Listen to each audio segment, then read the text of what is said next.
twabakira Umweshongozi Jack Bwemi nagira ngo yetebekaniso kugira ikivuru cy'amani umurembo mbarara ubwagumize ngo kurugoma kwa 2008 ubwatandika kwishongora niyo concert yo kubanza ino concert yaje yo kubanza Jack Bwemi katandika kwishongora umwaka wa 2008 nece shongore kibara kwitandika rundi cyakoyine hazo mwaka ubwo nkabakatara bamwe barya bakabatakazirwa bamwe bazi ko njya mukamuri ko munasari so 2008 natandikana nikarun cyakoyine 2010 nataho album je yatwigarucemo konka kabanchiryo mwana kiri kushoma no kwishongora ebyo ijyabiri Easter erabe shongozi bingi abaramushenda choze Peterson no murebaho umweshongozi Best Emile aro story na Best Emile ubwo ninka muhara wogu abo kubogwa karebereraho Best Emile kumara ubwira ari kuturowe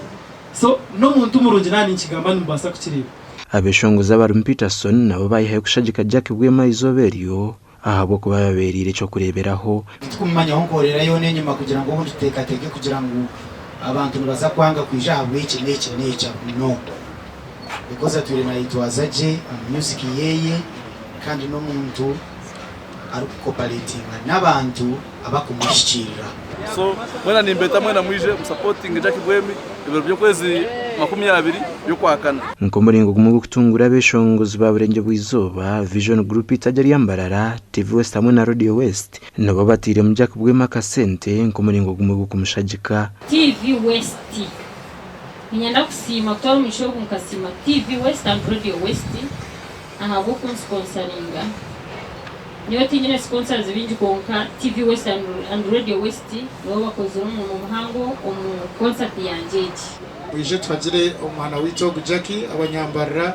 kandi kurugomba icweke bindi twega Radio West na TV West ko kumukimanya ntakira beshongoza baburenge izoba kandi umuntu yatisha yatushira yo mweshongoza kwenda tumyande nka kivuruke